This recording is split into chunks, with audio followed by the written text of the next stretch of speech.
Hello बच्चों, मैं राहुल कुमार आपके अपने यूट्यूब चैनल जे एग्ज़ाम में आपका स्वागत करता हूं। और आज हम बच्चों की डिमांड पर एडवांस मैथ चालू करने जा रहे हैं बच्चों। और एडवांस मैथ जो कि आपके अधिकतर हर एग्ज़ाम में पूछा जाता है, रेलवे, एनटीपीसी, एसएससी, सीजीएल में इसका बहुत ज़्यादा रोल होता है तथा 10+2 में भी बहुत पूछा जाता है बच्चों। तथा स्टेट के जितने भी एग्ज़ाम होते हैं उन्हीं में इसका बहुत ज़्यादा अहम रोल होता है बच्चों। तो हम आज का पहला टॉपिक है हमारा बच्चों एडवांस मैथ। पहला टॉपिक है आपका त्रिभुज। त्रिभुज के बारे में मैं आपको बताता हूं बच्चों, त्रिभुज कितने प्रकार का होता है और त्रिभुज कौन कौन सा होता है। सबसे पहला बच्चों, त्रिभुज किसे कहते हैं? एक ऐसी आकृति जिसमें तीन भुजाएं होती हैं। एक ऐसी आकृति जिसमें तीन भुजाएं होती हैं वो त्रिभुज कहलाता है बच्चों। जैसे इसमें आपकी पहली भुजा है बच्चों ए बी, और दूसरी भुजा बच्चों बी सी, और तीसरी भुजा बच्चों सी ए। ऐसी आकृति जिसमें तीन भुजाएं होती हैं त्रिभुज कहलाता है। और इसके जो कोण होते हैं, इसमें कितने कोण होते हैं बच्चों? तीन कोण होते हैं तथा इसके तीनों कोणों का योग, कोण ए प्लस कोण बी प्लस कोण सी, तीनों कोणों का योग 180 डिग्री होता है। तीनों कोणों का योग, जिसमें कोण ए, कोण बी और कोण सी, तीनों कोणों का योग 180 डिग्री होता है। ठीक है बच्चों। अब होता क्या है बच्चों, त्रिभुज होने के लिए भी दो कंडीशन होती हैं। जिसमें पहली कंडीशन होती है आपकी कि त्रिभुज की किन्हीं दो भुजाओं का योग, त्रिभुज की किन्हीं दो भुजाओं का योग तीसरी भुजा से बड़ा होना चाहिए। जैसे हमें क्या करना है बच्चों, त्रिभुज की किन्हीं दो भुजाओं का योग, आपकी इसमें कौन कौन सी भुजाएं हैं बच्चों? आपकी भुजाएं हैं ए, दूसरी है बी और तीसरी है सी। तो दो भुजाओं का योग ए प्लस बी का योग सी से ज़्यादा है, या फिर बी प्लस सी का योग ए से ज़्यादा है, या फिर सी प्लस ए का योग बी से ज़्यादा है। त्रिभुज की किन्हीं दो भुजाओं का योग तीसरी भुजा से ज़्यादा होना चाहिए। हमारी भुजाएं हैं ए बी सी। ठीक है बच्चों, पहली भुजा है ए, दूसरी है बी और तीसरी है सी। अब इसमें दो भुजाएं लगा लो, ए प्लस बी का योग सी से बड़ा, या फिर बी प्लस सी का योग ए से बड़ा, या फिर सी प्लस ए का योग बी से बड़ा। ठीक है बच्चों, इस नियम को मैं आपको आगे सवाल में लगा के दिखाऊंगा बच्चों। ठीक है। दूसरी कंडीशन होती है बच्चों हमारी, पहली कंडीशन थी त्रिभुज की दो भुजाओं का योग, किन्हीं दो भुजाओं का योग तीसरी भुजा से बड़ा होना चाहिए। दूसरी कंडीशन होती है बच्चों, यहाँ पर जगह नहीं है बच्चों, यहाँ कर देता हूँ। दूसरी कंडीशन होती है दो भुजाओं का अंतर तीसरी भुजा से कम होना चाहिए। दो भुजाओं का अंतर, पहली भुजा ए, दूसरी बी और तीसरी सी, इन दोनों का अंतर सी से क्या है बच्चों? कम है। बी माइनस सी का अंतर ए से और सी माइनस ए का अंतर बी से। त्रिभुज की किन्हीं दो भुजाओं का अंतर तीसरी भुजा से छोटा होना चाहिए। दूसरी कंडीशन है आपकी, त्रिभुज की किन्हीं दो भुजाओं का अंतर तीसरी भुजा से छोटा होना चाहिए। जैसे ए माइनस बी का अंतर सी से छोटा है, बी माइनस सी का ए से और सी माइनस ए का बी से। पहली कंडीशन थी बच्चों आपकी त्रिभुज बनने के लिए त्रिभुज की किन्हीं दो भुजाओं का योग तीसरी भुजा से बड़ा होना चाहिए बच्चों। हमने भुजाएं मानी है ए बी सी, तो दो भुजाओं का योग ए प्लस बी का योग सी से बड़ा है, यहाँ बी प्लस सी का योग ए से बड़ा है, और यहाँ पे बच्चों सी प्लस ए का योग बी से बड़ा है। आप अच्छी तरीके से समझ गए होंगे बच्चों। यहाँ हमने आपको त्रिभुज बनने की दो कंडीशन बताई हैं। पहली कंडीशन होती है त्रिभुज की किन्हीं दो भुजाओं का योग तीसरी भुजा से बड़ा होना चाहिए। देखो मैंने ए बी सी में कोई सी दो भुजाएं ले ली हैं, ए प्लस बी सी से बड़ा, या फिर मैं बी सी ले लेता हूँ, बी प्लस सी ए से बड़ा, या फिर सी प्लस ए बी से बड़ा। पहली कंडीशन थी आपकी त्रिभुज बनने के लिए। अब दूसरी कंडीशन होती है त्रिभुज की दो भुजाओं का अंतर तीसरी भुजा से छोटा होना चाहिए। अब बच्चों मैंने भुजाएं ले ली हैं ए बी का अंतर सी से छोटा, बी सी का अंतर ए से छोटा, सी ए का अंतर बी से छोटा। इस प्रकार बच्चों आपके ये दोनों कंडीशन अच्छी तरीके से आप समझ गए होंगे। इसके बाद हम आगे बढ़ते हैं। त्रिभुज कितने प्रकार का होता है बच्चों? त्रिभुज कोणों के आधार पर देखा जाए और भुजाओं के आधार पर देखा जाए तो त्रिभुज को दो आधारों पर बांटा गया है। एक है कोण के आधार पर और दूसरा है भुजाओं के आधार पर। सबसे पहले होता है बच्चों आपका कोणों के आधार पर। मैं आपको कोणों के आधार पर पढ़ाता हूँ बच्चों। न्यून कोण क्या होता है बच्चों? दूसरा है समकोण और तीसरा बच्चों अधिक कोण। न्यून कोण क्या होता है? जिसका प्रत्येक कोण बच्चों क्या होना चाहिए भाई? जिसका प्रत्येक कोण न्यून कोण का मतलब होता है 90 अंश से कम का होना चाहिए। आपका जो कोण है वो बच्चों क्या होना चाहिए, 90 अंश से कम का होना चाहिए। मैंने एक कोण अल्फा मान लिया बच्चों, ये अल्फा का मान 90 अंश से छोटा होना चाहिए। अगर आपके कोण का मान 90 अंश से छोटा है तो वो होगा न्यून कोण। 90 अंश से छोटे का मतलब आपका जो कोण है 90 अंश का हो, चाहे 88 का हो, चाहे 60 का हो, चाहे 66 का हो, चाहे 45 का हो, चाहे 1 का हो, चाहे 2 का हो, आपका क्या होगा बच्चों, न्यून कोण। अगर किसी एक कोण का मान आपका क्या आता है, 90 अंश से छोटा आता है तो न्यून कोण है बच्चों। अब दूसरा समकोण। समकोण में क्या होता है बच्चों, अगर किसी एक कोण का मान 90 अंश के बराबर है, मतलब आपका अल्फा का मान 90 अंश के बराबर है तो क्या होता है बच्चों, समकोण होता है। अगर 90 अंश से छोटा है तो न्यून कोण, 90 अंश के बराबर है तो समकोण। लेकिन अगर 90 अंश से बड़ा आता है, 90 अंश से बड़ा आता है तो होता है आपका अधिक कोण। जैसे मैं बच्चों बना के दिखा देता हूँ न्यून कोण क्या होता है। न्यून कोण बच्चों जैसे ये कोण है हमारा, मैंने यहाँ पे आपका 45 अंश का कोण बना दिया, ये क्या है, न्यून कोण। अब समकोण क्या बच्चों, देखो समकोण क्या होता है, अभी देखो ये आपका समकोण है, ये समकोण है। अब बच्चों अधिक कोण क्या होता है बच्चों, देखो ये बच्चों। अब मैंने क्या करा भाई, 90 अंश से बड़ा बना दिया, तो ये क्या बताओ, मैंने मान लिया भाई 110 है या 100 है, ये क्या बच्चों आपका अधिक कोण, ये क्या बच्चों आपका समकोण, और ये क्या बच्चों आपका न्यून कोण। इस प्रकार मैंने आपको कोणों के आधार पर बताया। त्रिभुज 3 प्रकार का है, एक न्यून कोण जिसमें कोण 90 अंश से छोटा होता है, दूसरा समकोण जिसमें आपका कोण 90 अंश होता है, और तीसरा बच्चों अधिक कोण जिसमें क्या होता है, आपका जो एंगल होता है, कोण होता है, वो 90 अंश से बड़ा होता है। आगे बढ़ते हैं बच्चों। अब मैं आपको बताता हूँ बच्चों भुजाओं के आधार पर। भुजाओं के आधार पर त्रिभुज कितने प्रकार का होता है बच्चों। भुजाओं के आधार पर आपका त्रिभुज होता है 4 प्रकार का। जैसा सबसे पहले आपका विषमबाहु त्रिभुज, दूसरा है समबाहु त्रिभुज, और तीसरा है समकोण त्रिभुज, और चौथा है समद्विबाहु। विषमबाहु का मतलब होता है जिसमें तीनों भुजाएं क्या होती हैं बच्चों, जिसमें तीनों भुजाएं आपकी अलग अलग होती हैं, वो विषमबाहु कहलाता है। जिसमें आपकी क्या होती है, ए बी क्या होती है भाई, डिफरेंट होती है, ए बी सी अलग अलग होती है। जिसमें तीनों भुजाएं ए बी सी अलग अलग होती है, आपका क्या कहलाता है, विषमबाहु कहलाता है। ठीक है बच्चों। समबाहु क्या होता है बच्चों, जिसमें समबाहु क्या होता है, जिसमें तीनों भुजाएं ए बी सी तीनों भुजाएं बराबर बराबर होती हैं, ये कहलाता है समबाहु कहलाता है। और अगर बच्चों बात करी जाए समकोण त्रिभुज की, तो समकोण त्रिभुज क्या होता है बच्चों, जिसमें ए स्क्वायर प्लस बी स्क्वायर बराबर होता है सी स्क्वायर। इसमें दो भुजाओं के वर्गों का योग, ए का स्क्वायर प्लस बी का स्क्वायर किसके बराबर होना चाहिए बच्चों, सी के स्क्वायर के। ए स्क्वायर प्लस बी स्क्वायर किसके बराबर होना चाहिए बच्चों, सी स्क्वायर के। क्या कहलाता है, ये समकोण कहलाता है। इसके बाद होता है बच्चों समद्विबाहु। समद्विबाहु का मतलब होता है जिसमें आपकी दो भुजाएं क्या होती हैं बच्चों, बराबर होती हैं। समद्विबाहु में दो भुजाएं बराबर होती हैं। समद्विबाहु में दो भुजाएं बराबर होती हैं बच्चों। इस प्रकार भुजाओं के आधार पर हमने देखा त्रिभुज आपके 4 प्रकार के थे। विषमबाहु जिसमें आपकी भुजाएं अलग अलग होती हैं। दूसरा होता है समबाहु। समबाहु में क्या होती है, सम माने समान, बाहु मतलब भुजा, जिसकी प्रत्येक भुजा समान होती है, समबाहु। तीसरा है समकोण। समकोण क्या होता है बच्चों, जिसकी दो भुजाओं के वर्गों का योग। अब हमने एक भुजा मानी है ए, दूसरी वाली मानी बी, तीसरी वाली मानी सी। दो भुजाओं के वर्गों का योग ए स्क्वायर प्लस बी स्क्वायर बराबर सी स्क्वायर अगर होता है तो क्या कहलाता है बच्चों, समकोण। और चौथा है बच्चों समद्विबाहु। समद्विबाहु का मतलब होता है जिसमें दो भुजाएं बराबर होती हैं, समद्विबाहु कहलाता है। अपनी इसी सीरीज को आगे बढ़ते हैं बच्चों हम। मैंने आपको पढ़ाया बच्चों त्रिभुज के प्रकार। त्रिभुज कितने प्रकार का होता है, कोणों के आधार पर और भुजाओं के आधार पर।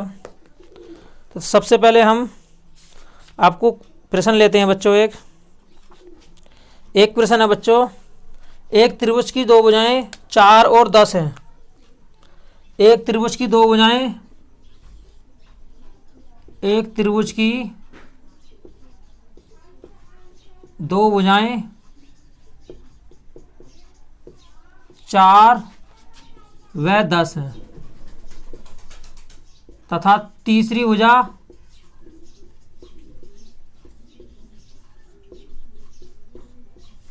ये है बच्चों। तो आपको बतानी है कौन सा ऑप्शन सही है। पहला ऑप्शन क्या है बच्चों?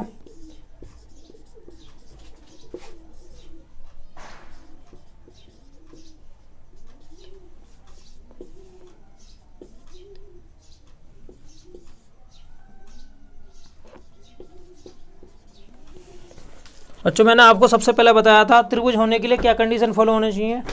त्रिभुज होने के लिए कंडीशन फॉलो होती है त्रिभुज की दो भुजाओं का योग तीसरी भुजा से हमेशा बड़ा होना चाहिए तथा त्रिभुज की दो भुजाओं का अंतर तीसरी भुजा से छोटा होना चाहिए। जैसे हमने त्रिभुज बना लेते हैं बच्चों, त्रिभुज बना लिया बच्चों मैंने आपका, इसकी भुजा है एक भुजा बच्चों इसकी, इसे हमने ए भुजा मान लिया, एक है 4 और एक है बच्चों 10। अब देखो दो भुजाओं का अगर मैं योग की बात करूं, दो भुजाओं का योग क्या होना चाहिए बच्चों?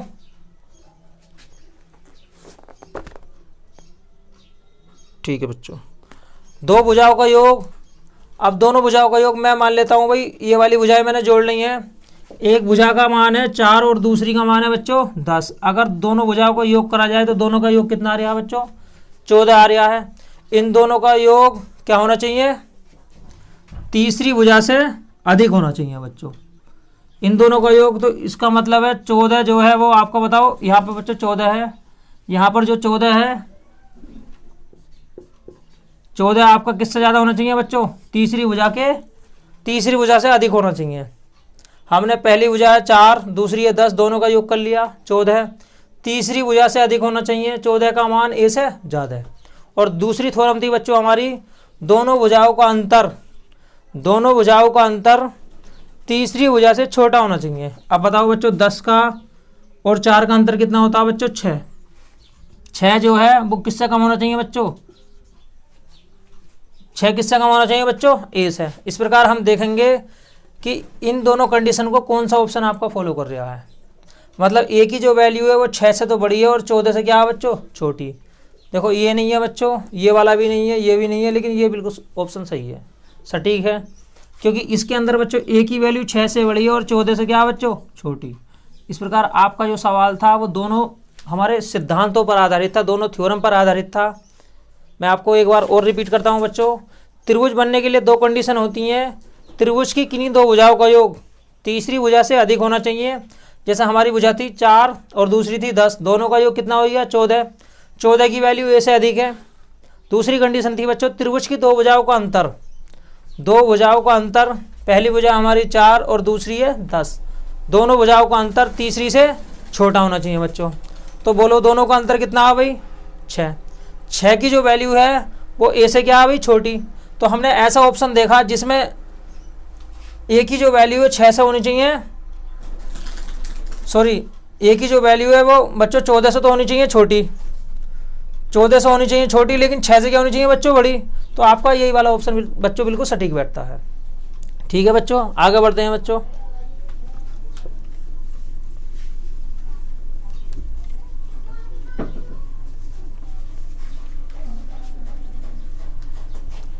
अब बच्चों मैं एक त्रिभुज और ले लेता हूं। ये हमने त्रिभुज ले लिया बच्चों, ये ए है और ये बी है और ये सी है। इसकी वजह मैंने मान ली बच्चों 6, इसकी वजह मैंने मान ली 8 और ये बच्चों मैंने मान ली ए। इसे 8 मत मानो बच्चों, 9 मान लो, 9 मान लो आप। अब बच्चों बताओ इसमें क्या कंडीशन फॉलो होगी, इसमें ए का मान आप किस प्रकार रख सकते हैं। तो हमने आपको बताया त्रिभुज की दो भुजाओं का योग, तो बोलो इन दोनों का योग कितना है बच्चों? 9 और 8 कितने होते हैं बच्चों? 17। त्रिभुज की दो भुजाओं का योग तीसरी भुजा से बड़ा होना चाहिए। अब बड़े के लिए क्या बच्चों चिन्ह? ये वाला ए से क्या होना चाहिए बच्चों? बड़ा। त्रिभुज की दो भुजाओं का योग तीसरी भुजा से बड़ा होना चाहिए। 9 8 17, 17 का मान ए से बड़ा है बच्चों। ठीक है, दूसरी थ्योरम क्या थी बच्चों? दोनों भुजाओं का अंतर 9 का और 8 का अंतर 1, तीसरी भुजा से क्या होना चाहिए बच्चों? छोटा। अब देखो ये एक जो है वो क्या भाई ए से छोटा है, इस प्रकार आपका जो ए का मान होगा बच्चों वो क्या होगा 17 से छोटा और ए से 1 से बड़ा होगा। 17 से होगा बच्चों छोटा और 1 से क्या होगा बड़ा। इसके बीच कुछ भी मान हो सकता है, लेकिन ये क्या होती है बच्चों त्रिभुज बनने के लिए कंडीशन होती है। ठीक है बच्चों, जैसे एक सवाल दे देता है बच्चों कभी कभी,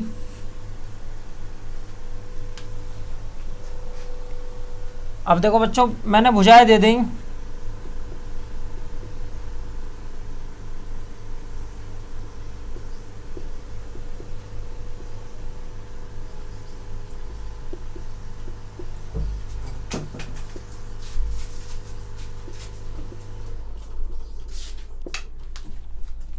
अब देखो बच्चों मैंने 4 भुजाएं दी हैं आपको।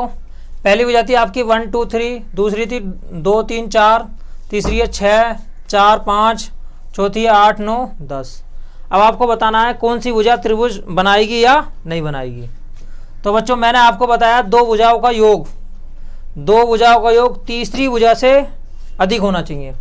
अगर बच्चों मैं इसमें दो भुजाओं का योग कर लेता हूँ, कोई सी भी दो भुजा ले लो आप। देखो बच्चों मैंने यही वाली दो भुजाएं ले ली भाई। अगर मैं 1 का और 2 का योग कर लेता हूँ तो 1 का और 2 का योग कितना आता है बच्चों 3। अब 3 की जो वैल्यू है वो तीसरी भुजा के बराबर है, मतलब आपकी दोनों भुजाओं का योग तीसरी भुजा से अधिक होना चाहिए था, लेकिन आपका यहाँ कंडीशन फॉलो नहीं हुई। तो इस प्रकार ये वाली जो भुजाएं हैं त्रिभुज नहीं बनाएंगी बच्चों। ठीक है, अब दूसरी भुजाएं क्या होती हैं बच्चों, देखो ये क्या भी बोलो। अगर मैं इन दोनों का योग कर लेता हूँ, देखो बच्चों मैंने इन दोनों का योग कर लिया, इन दोनों का जो योग है वो कितना बच्चों 2 और 3 5, 2 3 5 होता है। और 5 की जो वैल्यू है वो क्या है बच्चों बोलो, 5 की वैल्यू 4 से अधिक है। बिल्कुल सही है बच्चों, 5 की वैल्यू 4 से अधिक है। और दूसरी मैंने कंडीशन बताई थी दोनों भुजाओं का अंतर तीसरी भुजा से क्या होना चाहिए भाई, छोटा होना चाहिए। अगर मैं इन दोनों का अंतर कर लेता हूँ तो इन दोनों का अंतर कितना आ रहा है 1, 1 की जो वैल्यू है वो 4 से छोटी है। दूसरी कंडीशन बिल्कुल फॉलो है, यहाँ देख लो इन दोनों का अंतर 1, 1 की वैल्यू किससे छोटी है बच्चों 2 से छोटी है। अब अगर 4 का और 2 का अंतर कर लेते हो तो 4 का और 2 का अंतर आता है 2, 2 की वैल्यू किससे छोटी है बच्चों 3। हमें दोनों कंडीशन लगा के देखनी है और फिर ये देखना है कि आपकी त्रिभुज बनने के लिए जो दो थ्योरम हैं, दो सिद्धांत हैं, वो दोनों अप्लाई हो रहे हैं या नहीं हो रहे हैं। तो आपके ये जो भुजाएं हैं ये त्रिभुज का निर्माण बच्चों करेंगी। ठीक है बच्चों, लेकिन ऊपर वालों को मैं एक बार और बता देता हूँ बच्चों। अगर त्रिभुज की भुजाएं 1 2 3 हैं तो मैंने क्या करा था बच्चों, मैंने 1 का और 2 का योग करा बच्चों। 1 का और 2 का योग आता 3, 3 जो है तीसरी भुजा, इन दोनों का योग तीसरी भुजा के बराबर है। तो ऐसी कंडीशन में हमारा त्रिभुज नहीं बनेगा बच्चों, क्योंकि आपका जो योग है दो भुजाओं का तीसरी से ज़्यादा होना चाहिए था। अब हम देखते हैं अंतर वाला कंसेप्ट। अंतर वाला कंसेप्ट क्या है बच्चों, अगर मैंने इन दोनों का अंतर करा तो बच्चों बताओ अंतर कितना आ रहा, 1 आ रहा। अब 1 जो है वो 3 से तो छोटा है, लेकिन अगर मैंने इन दोनों का अंतर करा तो क्या आ रहा है यहाँ पर बच्चों, यहाँ पर भी 1 आ रहा। अब 1 यहाँ 1 के बराबर है, मतलब यहाँ पर आपकी जो दोनों कंसेप्ट हैं वो यूज नहीं हो रहे हैं, अप्लाई नहीं हो रहे हैं, इसलिए ऊपर वाली जो आपकी भुजा है वो त्रिभुज का निर्माण नहीं करेगी। अब देखो बच्चों तीसरी वाली भुजा देख लेते हैं। तीसरी वाली भुजा क्या हमारी बच्चों 6 है, 4 है और क्या बच्चों 5 है। अब मैंने इन दोनों का योग कर लिया, बताओ 6 और 4 कितने होते हैं 10, 10 की वैल्यू बच्चों किससे बड़ी है भाई 5 से। आप देखो इन्हें नहीं है, इसका योग कर लो, बताओ 4 और 5 कितने होते हैं बच्चों 9, 9 की वैल्यू किससे बड़ी है 6 से। आप इन दोनों का योग कर लो, बताओ 5 और 6 कितने होते हैं 11, 11 की वैल्यू किससे बड़ी है 4 से। इस प्रकार आप किन्हीं कोई सी भी दो भुजा ले सकते हैं बच्चों, ये वाली ले लो, ये वाली ले लो या ये वाली ले लो। दो भुजाओं का योग तीसरी भुजा से हमेशा बड़ा होना चाहिए। अगर दो भुजाओं का योग तीसरी भुजा से बड़ा है तो आपका त्रिभुज बनेगा, वरना नहीं बनेगा। सेकंड कंसेप्ट था बच्चों, किन्हीं दो भुजाओं का अंतर, कोई सी भी दो भुजाएं ले लो, इन दोनों का अंतर कितना है बच्चों, बोलो कितना है 2। दो भुजाओं का अंतर तीसरी भुजा से छोटा होना चाहिए। अब 2 तो 5 से छोटा होता ही है, ये वाली भुजाएं ले लो या फिर ये ले लो। बच्चों देखो आपका जो थ्योरम है, जो सिद्धांत है, वो तीनों भुजाओं में आप किसी भी तरीके से ले लो, अप्लाई करेगा। तो इस प्रकार ये भी बच्चों क्या बना रहा है, त्रिभुज बना रहा है। अब बच्चों यहाँ देख लेता हूँ मैं, आपकी भुजा है 8 9 10। अगर मैं इन दोनों का योग करता हूँ तो बोलो 8 और 9 कितने होते हैं बच्चों 8 और 9 होते हैं 17, 17 की वैल्यू किससे अधिक है? 10 से। तो बच्चों 8 और 9 होते हैं 17, 17 की वैल्यू 10 से अधिक है। इस प्रकार ये भी त्रिभुज का निर्माण आपका करेगा। इस प्रकार बच्चों आपने सीखा त्रिभुज किस प्रकार बनता है और किस प्रकार से त्रिभुज का निर्माण होता है। देखो बच्चों, जैसा हमारी पहली आकृति थी, पहली भुजा थी 1 2 3। अगर आप त्रिभुज का निर्माण करोगे तो किस प्रकार बनेगा मैं आपको दिखा देता हूँ। अगर आप खुद भी पटरी से और पैमाने की सहायता से बनाने की कोशिश करोगे तो आप त्रिभुज का निर्माण नहीं कर सकते। जैसा बच्चों मैंने ये भुजा 2 मान ली और बच्चों मैं ये 3 कर लेता हूँ, तो एक जो है आपका इस तरीके से आ जाएगा। आपका जो त्रिभुज है वो पूर्ण तरीके से बाउंड नहीं हो पाएगा, मतलब बद्ध नहीं हो पाएगा। और ये बच्चों ये आकृति आपकी त्रिभुज की नहीं है, क्योंकि त्रिभुज उसे कहते हैं जो 3 भुजाओं से बना होता है और पूर्णतः घिरा होता है। ठीक है बच्चों, आप अच्छी तरीके से समझ रहे होंगे बच्चों। आगे बढ़ते हैं बच्चों।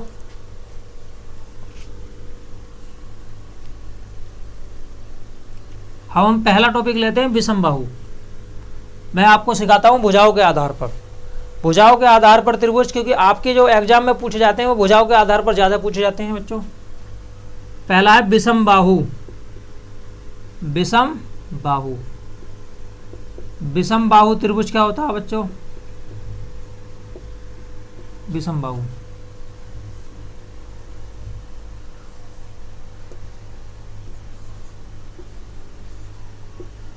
बच्चों मैंने एक चित्र बना लिया, एक त्रिभुज बना लिया है। इसमें 3 आकृतियां A B C।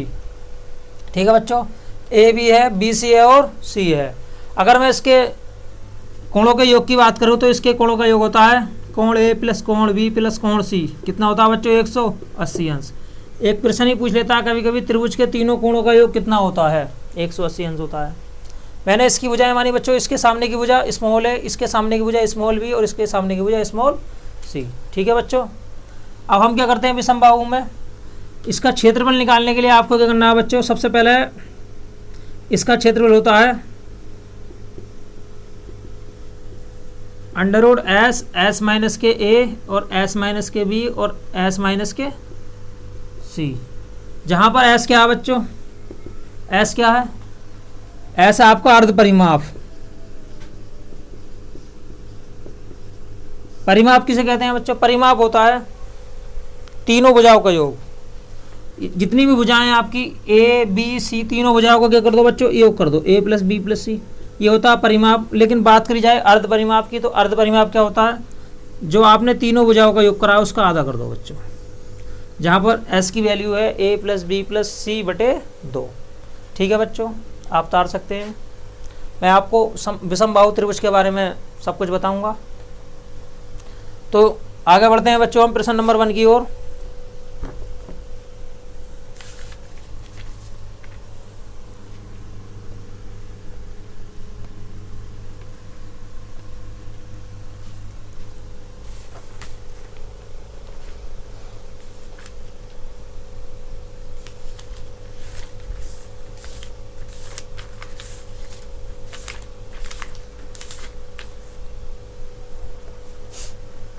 एक त्रिभुज की भुजाएं 15 13 14 हैं।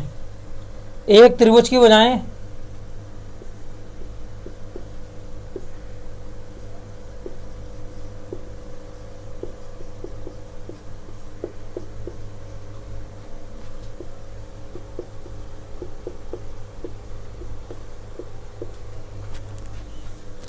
बच्चों पहला प्रश्न है, एक त्रिभुज की भुजाएं हैं 15 13 14। तो आप क्षेत्रफल बताओ बच्चों। हमने क्या करा बच्चों? एक त्रिभुज बना के दिखा दिया आपको। त्रिभुज था ए बी सी, इसकी भुजा है 15, ये 13 और ये 14। तो आपको क्षेत्रफल निकालने के लिए सबसे पहले क्या करना है बच्चों?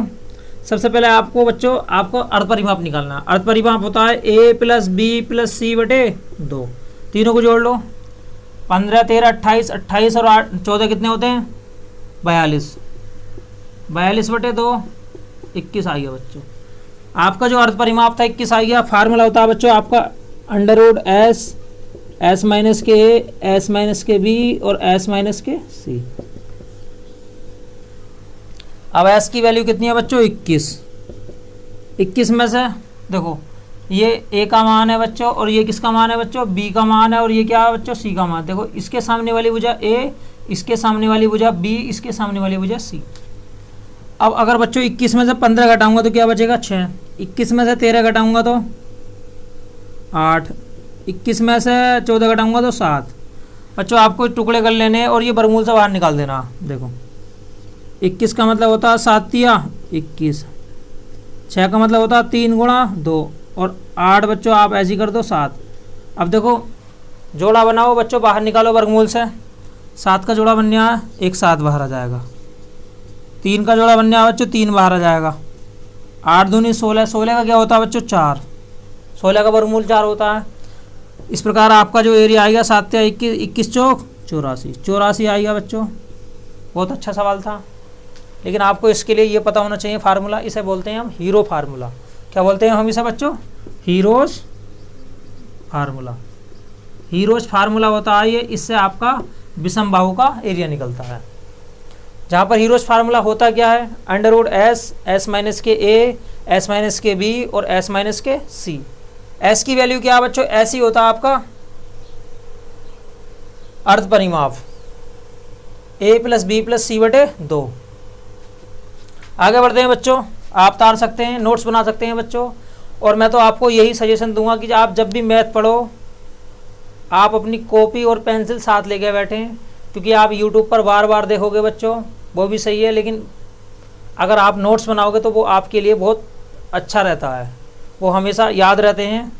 क्योंकि एक बार का लिखना 5 बार के याद करने के बराबर होता है। मैथ में एक बार का लिखना आपके 5 बार 3 बार समझने के बराबर होता है बच्चों। अगला सवाल है बच्चों,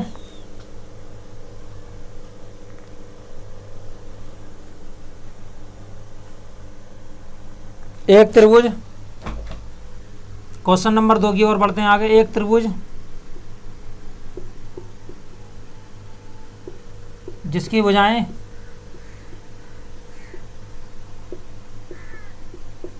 जिसकी भुजाएं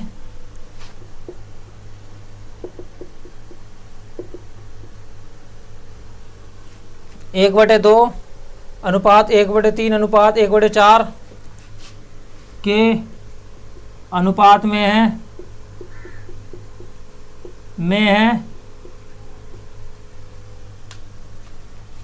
परिमाप कितना बच्चों? 52। तो भुजाएं बताओ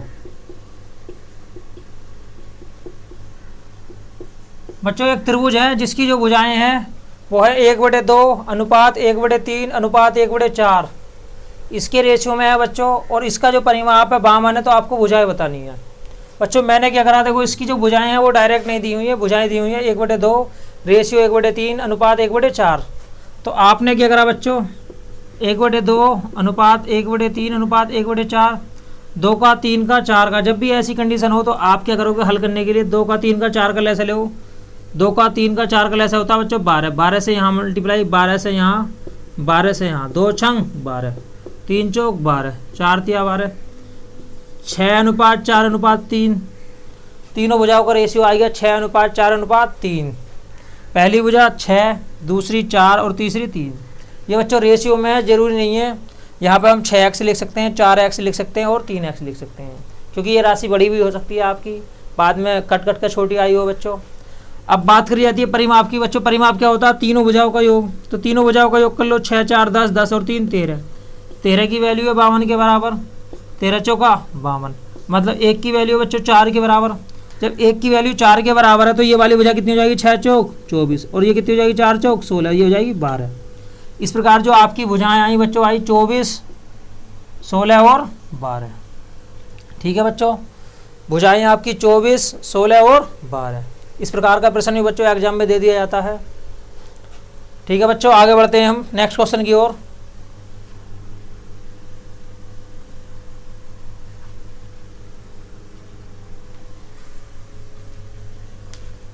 नेक्स्ट क्वेश्चन होता है बच्चों,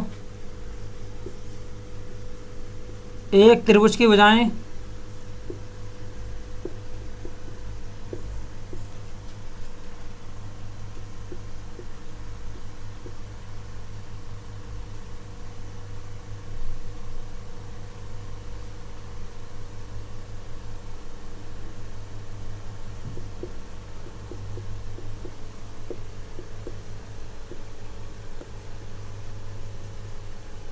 एक त्रिभुज की भुजाएं 12, 10, 8 हैं, क्षेत्रफल बताओ।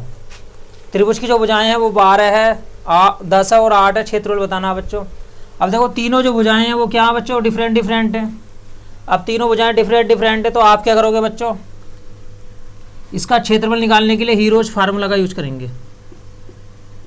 हीरोज फार्मूला, हीरोज फार्मूला में सबसे पहले आपको याद होना चाहिए, फार्मूला होता है एस, एस माइनस के ए और एस माइनस के बी और एस माइनस के सी, जहाँ पर एस क्या होता है, अर्ध परिमाप होता है बच्चों।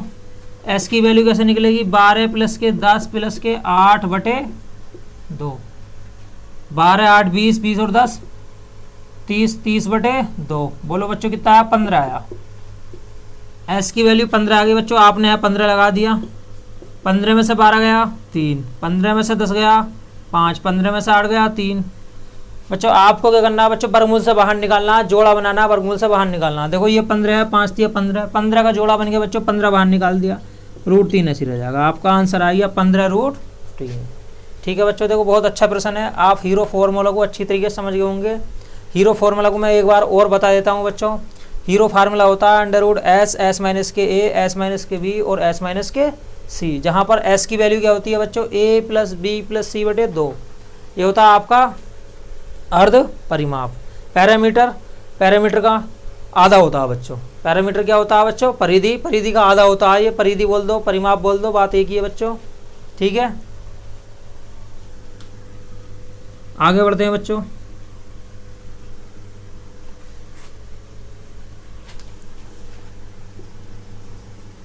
आगे बढ़ते हैं क्वेश्चन नंबर 4 की ओर।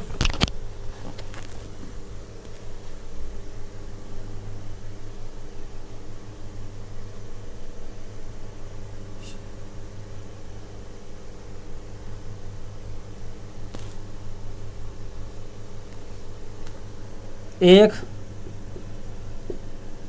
त्रिभुज की भुजाएं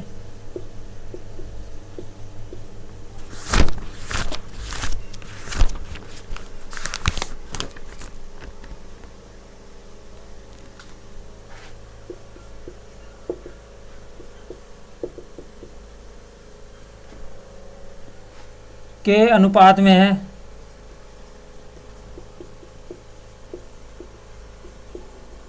परिमाप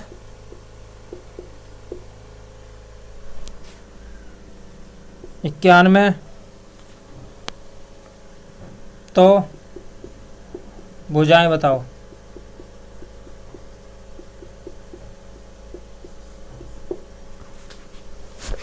बच्चों अब एक त्रिभुज है, उसकी जो भुजाएं हैं उनकी भुजाओं का रेशियो है 1/4 अनुपात 1/6 अनुपात 1/8 और उसका जो परिमाप है बच्चों 91 दिया। तो भुजा बतानी है आपको। मैंने आपको बताया अगर इस प्रकार की कंडीशन आ जाए, भुजाएं इस प्रकार से आ जाएं, तो हम कैसे हल करते हैं बच्चों। भुजाएं हैं 1/4 अनुपात 1/6 अनुपात 1/8। तो हम क्या करेंगे बच्चों, 4 का 6 का 8 का, 4 का 6 का 8 का लैसे ले लो। बताओ बच्चों क्या होता है 4 का 6 का 8 का लैसे, 24 होता है बच्चों। 24 की इसमें मल्टीप्लाई, 24 की इसमें, 24 की इसमें, 4 छंग 24, 6 चौक 24, 8 तिया 24। अब आपकी भुजाएं आई है 6 अनुपात 4 अनुपात 3। अब बच्चों परिमाप की बात करोगे तो परिमाप कितना हो गया, तीनों को जोड़ के 13 हो गया बच्चों। 6 4 10, 10 और 3 13। लेकिन इसने क्या बोला बच्चों, परिमाप, परिमाप 91, 13 सत्ते 91। एक की वैल्यू किसके बराबर है, 7 के। जब एक की वैल्यू बच्चों 7 के बराबर है तो यहाँ पर 6 की वैल्यू हो जाएगी 6 सत्ते 42 और ये हो जाएगी 7 चौक 28 और ये कितनी हो जाएगी 7 तिया 21। इस प्रकार जो आपकी भुजाएं आ गई वो आ गई 42, 28 और 21। ठीक है बच्चों, अगर इस प्रकार का सवाल आता है तो आप आसानी से कर सकते हैं बच्चों। आगे बढ़ते हैं बच्चों, आप तार सकते हैं। आगे बढ़ते हैं हम क्वेश्चन नंबर 5 की ओर।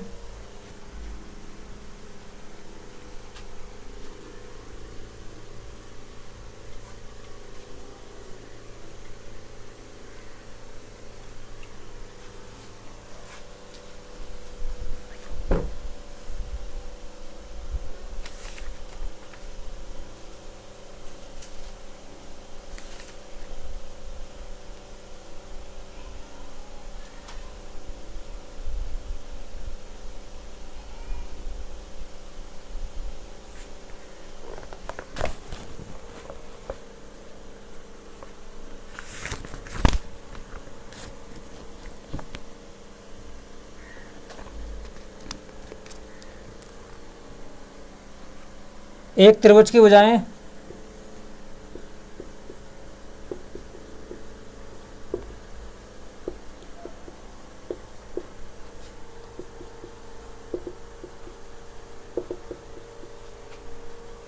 है, परिमाप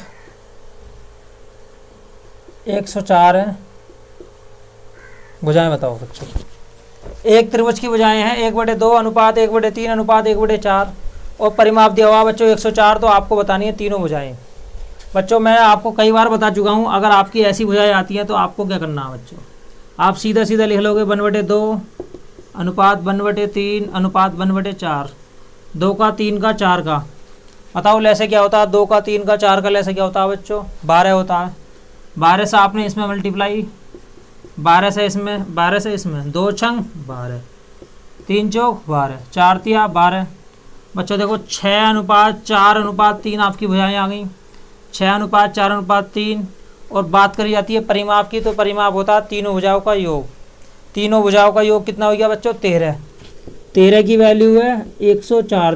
13 7 91, 13 8 104। तो 1 की वैल्यू 8। तो ये वाली भुजा कितनी होगी? 8 छंग 48। ये वाली भुजा कितनी होगी? 8 चौक 32 और 8 तिया 24। कभी कभी पूछ लेता सबसे छोटी भुजा बताओ। अगर पूछता सबसे छोटी भुजा 24, सबसे बड़ी भुजा पूछ लेता तो सबसे बड़ी भुजा बच्चों कौन सी है? 48। बच्चों ये आपका टॉपिक बहुत अच्छी तरीके से हो गया होगा। आगे बढ़ते हैं बच्चों हम क्वेश्चन नंबर आगे नेक्स्ट।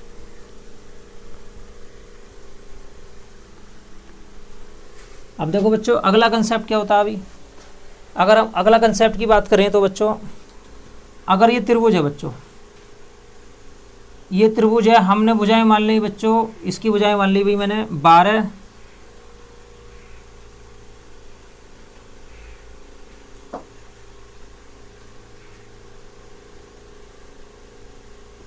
ये भुजाएं मान ली बच्चों। इसकी एक भुजा है 12, दूसरी है 10 और तीसरी है 4। अगर बच्चों हमें इसके अंदर बनाना है बच्चों, मुझे इसके अंदर सर्कल बनाना है बच्चों। अगर बच्चों मुझे इसके अंदर सर्कल बनाना है तो ये इसका क्षेत्रफल किस प्रकार निकलता है। अगर बच्चों मुझे इसके बाहर क्षेत्रफल, बाहर बनाना है सर्कल, तो उसका क्षेत्रफल किस प्रकार निकलता है बच्चों। तो सबसे पहले तो आप भुजा निकाल पाओगे, सॉरी सबसे पहले आपको रेडियस निकालनी है। जब आप रेडियस निकाल लोगे तो आप इसका क्षेत्रफल निकाल सकते हैं। तो अंदर वाला त्रिभुज, अंदर वाला जो वृत्त है बच्चों, इसे हम कहते हैं अंतःवृत्त, क्योंकि इसकी जो त्रिज्या है वो अंतः त्रिज्या कहलाती है, अंतःवृत्त की त्रिज्या। और बाहर वाली होती है परिवृत्त की त्रिज्या। मैंने बच्चों ये मान ली, क्या मान ली बच्चों? Small R. तो स्मॉल आर का जो मान निकलता है बच्चों, आर का जो वैल्यू होती है वो होती है डेल्टा बटे एस। आप इसकी सहायता से निकाल सकते हैं। आर की वैल्यू होती है बच्चों डेल्टा बटे एस। अब डेल्टा क्या है बच्चों? क्षेत्रफल है। और ये क्या है बच्चों? अर्ध परिमाप। ठीक है बच्चों। और अगर बात करी जाए कैपिटल आर की, तो कैपिटल आर की वैल्यू होती है ABC/4 डेल्टा। ठीक है बच्चों। देखो अगर बात करी जाती है अंदर वाली रेडियस की, तो अंदर वाली रेडियस का मान होता है डेल्टा बटे एस। और अगर बच्चों बात करी जाती है बाहर वाली रेडियस की, तो बाहर वाली रेडियस का मान होता है ABC/4 डेल्टा। एक सवाल में बच्चों हम अप्लाई करके दिखाते हैं आपको, आप तार सकते हैं ये दोनों चीज़। ये होती है अंतःवृत्त, अंतःवृत्त की रेडियस स्मॉल आर। ये होता है बाह्य परिवृत्त, परिवृत्त की त्रिज्या होती है बच्चों कैपिटल आर। अगर मुझे त्रिज्या निकल जाएगी तो बच्चों मुझे क्षेत्रफल का मान तो पता है, क्षेत्रफल होता है पाई आर स्क्वायर। बच्चों क्षेत्रफल कितना होता है? पाई आर स्क्वायर। जिसमें अगर आपको आर का मान पता है, चाहे वो स्मॉल आर हो या कैपिटल आर हो, आप क्षेत्रफल आसानी से निकाल सकते हैं। ठीक है बच्चों, आगे बढ़ते हैं हम।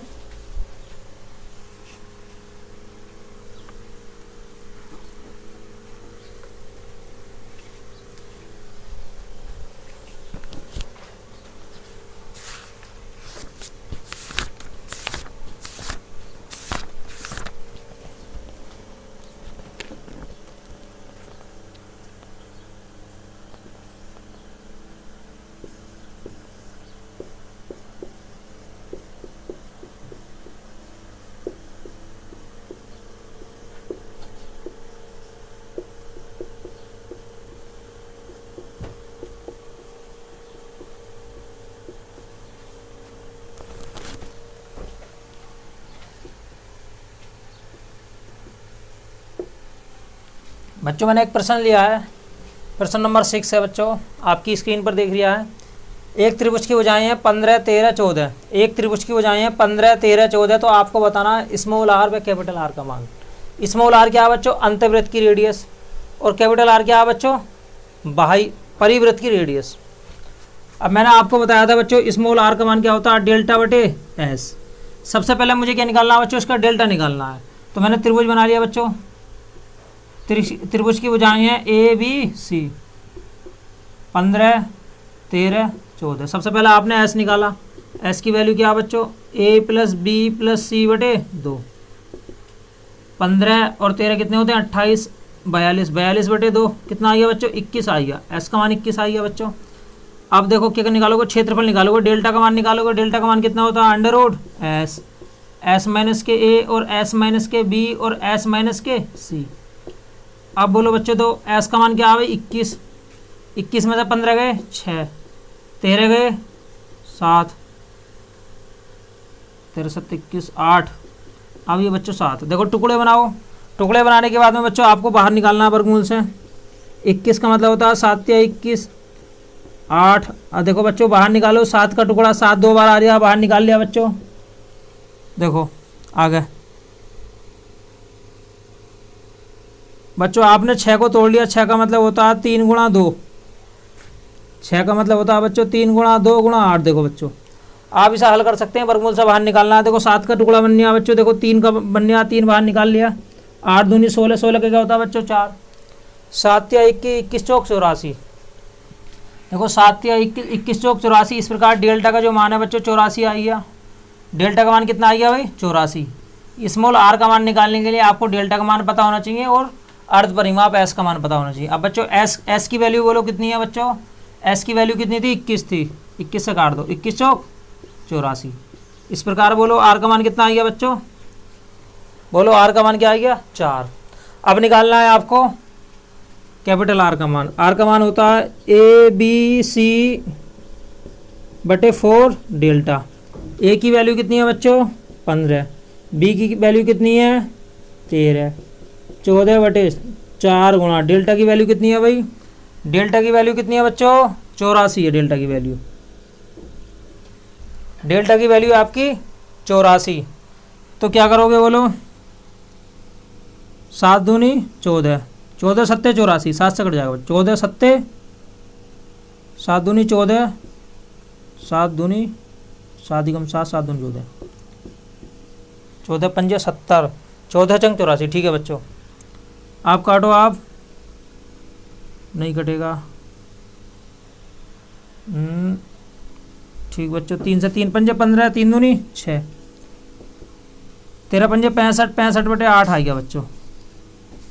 4 दूनी 8, 65 बटे 8 आ गया। अब कैपिटल आर का मान कितना आ गया बच्चों? 65 बटे 8। स्मॉल आर का मान कितना आ गया बच्चों? 4।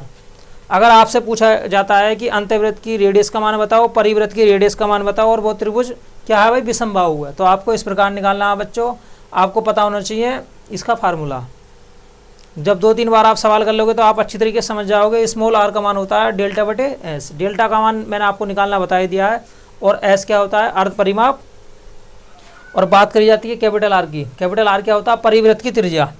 ए बी सी बटे 4 डेल्टा। ठीक है बच्चों, आगे बढ़ते हैं बच्चों।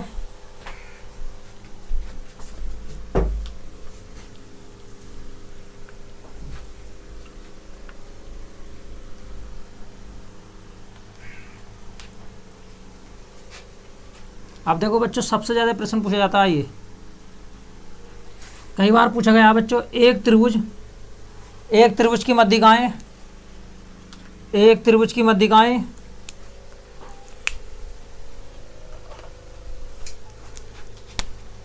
एक त्रिभुज की मध्यिकाएं एक त्रिभुज की मध्यिकाएं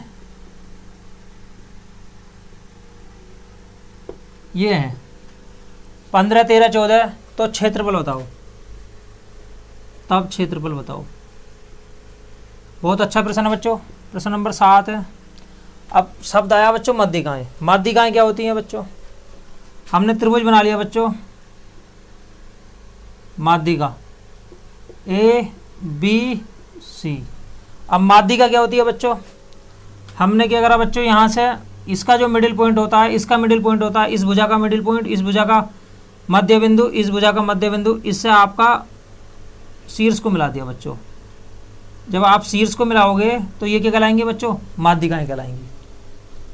ये बच्चों माध्यिकाएँ कहलाएंगी। मैंने मान लिया बच्चों ये जी पर काट रही हैं। अब देखो इसने माध्यिकाओं का मान दिया हुआ बच्चों, भुजाओं का मान नहीं है दिया हुआ। माध्यिकाओं का मान है 15, 13 और 14। तब क्षेत्रफल कैसे निकालना है, अगर त्रिभुज की माध्यिकाओं का मान दिया हुआ तो क्षेत्रफल कैसे निकालना है बच्चों। तो हमने क्या करा बच्चों, हम यहाँ पर अगर भुजाएं देते हैं तो मैं एस से लिख लेता हूँ।